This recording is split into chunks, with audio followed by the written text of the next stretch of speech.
Good morning. எப்படி இருக்கீங்க? நல்லா இருக்கீங்களா? ஓகேங்க. இந்த 2வது வீடியோவில் நான் உங்கள்கிட்ட பேச போகிறது இதை பற்றி அப்படின்னு சொன்னாக்கா, நம் தேவனாகிய கடவுள் நம்மளை பாதுகாத்து வழிநடத்தும் தேவனாக இருக்கிறார். ஓகே, இதுக்கு நான் உங்களுக்கு ஒரு பழைய ஏற்பாட்டில், பைபிளில் பழைய ஏற்பாட்டில் ஒரு பகுதியை எடுக்க போகிறோம். அது த புக் ஆஃப் எக்ஸோடஸ், அதாவது விடுதலை பயண நூலில் அதிகாரம் 13 இறைவசனங்கள் 17லேருந்து 22 வரை. ஓகே, இதில் என்ன நம்ம பார்க்குறோம்னு சொன்னாக்கா, இஸ்ராயல் மக்களை பார்வோன் மன்னன் கடல் அனுப்பி அந்த 10 வாதைகளுக்கு பிறகு, கடைசியாக அந்த தலைமன் சாவுக்கு பிறகு அவன் என்ன பண்ணுறான்னு சொன்னாக்கா, இஸ்ராயல் ஜனங்களை எகிப்திலிருந்து வெளியேற்றிடுறான். அப்படி வெளியேற்றும்போது கடவுள் அந்த இஸ்ராயல் ஜனங்களை எகிப்திலிருந்து அந்த கானான் தேசத்துக்கு போகிறதுக்கான அந்த வழி பிலிஸ்டீன்ஸுடைய நேர்வழி பாதையே இருந்து, பட் கடவுள் அந்த வழியாக அவங்கள கூட்டிகிட்டு போகல. அதுக்கு பதிலாக பாலைவன சுற்று வழியாக செங்கடல் பக்கம் கூட்டிகிட்டு போகிறாரு.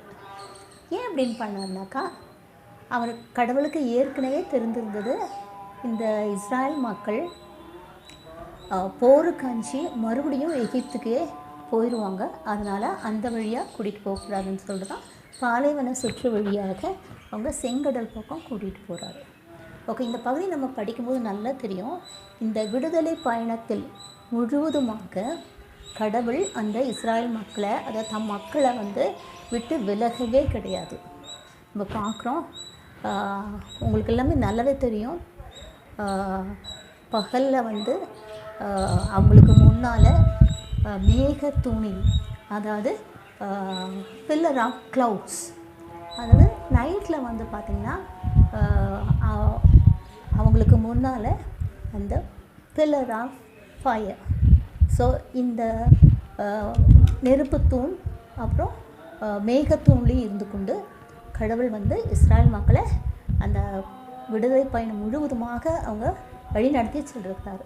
அவரை பாதுகாக்கிறார். ஏன் அவர் முன்னால் சென்று கொண்டு இருக்கிறார்? இரவும் பகலுமாக அவர் இஸ்ராயல் ஜனங்களுக்கு முன்னால் அவர் போயிட்டே இருக்கார். எதுக்கான எந்த பிரச்சனை வந்தாலும் கடவுள் முன்னால் இருந்து அதில் முறியெடுத்து அவர்களை பாதுகாப்பார். அதுக்காக இப்போ செங்கடலுக்கு போன பிறகும் நமக்கு எல்லாம் தெரியும், எப்படி இந்த பார்வோன் மன்னன் பின்னால் படைகளோடு வரான், முன்னால் செங்கடல், மக்கள் பயப்படுறாங்க. அப்போ என்ன பண்ணுறாரு, கடவுள் அவர்களை திடப்படுத்திட்டு அந்த மோயிசன்கிட்ட சொல்லி அந்த செங்கடலை 2ஆக பிரிக்கும்படி செய்து அதில் வழியை ஏற்படுத்தி அந்த மக்களை கடக்க வைக்கிறாரு. அவங்க கடந்து சென்ற பிறகு பார்வோன் மன்னனும் அவன் படைகளும் அந்த கடலில் மூழ்கி இறந்துட்டாங்க. இப்போது கடவுள் எப்படி அவங்கள பாதுகாத்து வழி நடத்தி சென்றார்ன்றதை நம்ம பார்க்குறோம். இப்போ புதிய ஏற்பாட்டுக்கு போகலாம். அங்கே ஆண்டவராகிய இயேசு தம்முடைய அப்போஸ்தலர்களாம் பல தடவை சொல்கிறாரு. எப்படின்னா, நான் தந்தையிடம் போக வேண்டும், நான் போனால் தான் உங்களுக்கு தேற்றவாளர், கவுன்சிலர், கம்ஃபர்டர் அவங்களுக்கு அனுப்ப முடியும் அப்படின்னு சொல்கிறாரு. அதே மாதிரி தான் சொன்னபடியே மரித்து உயிர்த்து அவர் போகிற விண்ணகம் சென்ற பிறகு, விண்ணகம் சென்ற 10ஆம் நாளில், அந்த பெந்தகோஸ்து நாளில் அந்த சீடர்களும் அப்போஸ்தலர்களும் அன்னைமரியாவும் ஒரு மாடி அருகில் ஜெபித்து கொண்டு இருக்கும் பொழுது ஆண்டவராகிய இயேசு தூய ஆவியானவர் அனுப்புகிறார். தூய ஆவியானவர் நெருப்பு நாவின் வடிவத்தில் அவங்க ஒவ்வொருவர் மீதும் எழுந்து அவங்கள திடப்படுத்துகிறாரு. இது வரைக்கும் கோழைங்களாக இருந்த அந்த அப்போஸ்தலர்கள் இப்போ பலம் அடைகிறாங்க. எப்படி? இயேசுவுக்கு சாட்சி பகிர, இரத்த சாட்சியாக மறிக்கிறதுக்கும் அவங்க துணிகிறாங்க. ஸோ இந்த பலமும் சக்தியும் எப்படி வந்ததுன்னா, நமக்கு தூய ஆவியானவர் வழியாக கடவுள் நம்மளுக்கு திடப்படுத்துகிறாரு.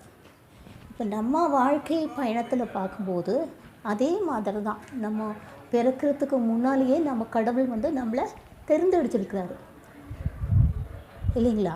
அப்படி தெரிந்தெடுத்து நம்ம பிறப்பிலிருந்து இறப்பு வரைக்கும் நம்மளுடைய வாழ்க்கை பயணத்தில் முழுவதுமாக நம்மோடு இருந்து நம்மளை வழி நடத்துகிறாரு. துன்பத்திலும் சரி, சந்தோஷத்துலேயும் துக்கத்துலேயும் எல்லா நேரங்களிலும் நம்மளை கண்ணின் மணி போல காத்து பாதுகாத்து நம்ம கூடயே இருந்து நம்ம முன்னும் பின்னும் வலப்புறம் இடப்புறம் இருந்து நம்மில் இருந்து கொண்டு நம்ம கூட இருந்து கொண்டு கரம் பிடித்து மார்போடு அணைத்து உள்ளங்கையில் பொறித்து நம்மளை பாதுகாத்து வழி நடத்துகிறார் இல்லைங்களா.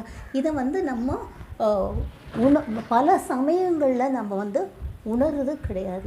ஆனால் உணர்ந்தால் நம்மக்கிட்ட இருக்கிற பயமும் சரி துக்கமும் சரி போய் நம்ம எப்போவுமே சந்தோஷமாகவும் அமைதியாகவும் இருப்போம் இல்லைங்களா. அதனால் எப்பொழுதுமே கடவுளுக்கு நன்றி சொல்ல நமக்கு ஒரு நம்மளுடைய உள்ளமோ இதயமோ நன்றியால் நிறைஞ்சிருக்கணும்.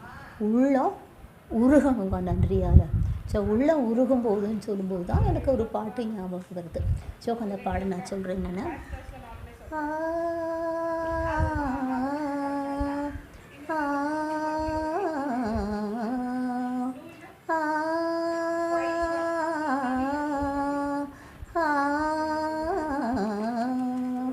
உம்மை நினைத்தால் உள்ளம் உருகும், உம்மை புகழ்ந்தால் நாவினிக்கும்.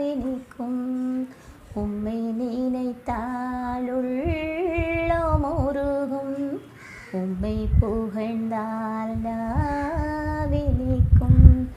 உம்மை வாழ்ந்தால் உவகை பெருகும், இயேசுவே என் ஆறுதலே. உம்மில் வாழ்ந்தால் உவகை பெருகும், இயேசுவே என் ஆறுதலே.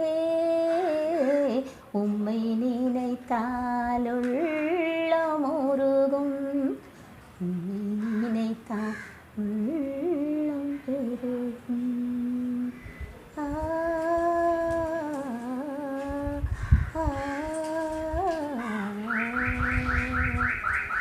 ஓகேங்க, அடுத்த வீடியோவில் பார்க்கலாம். பாய்.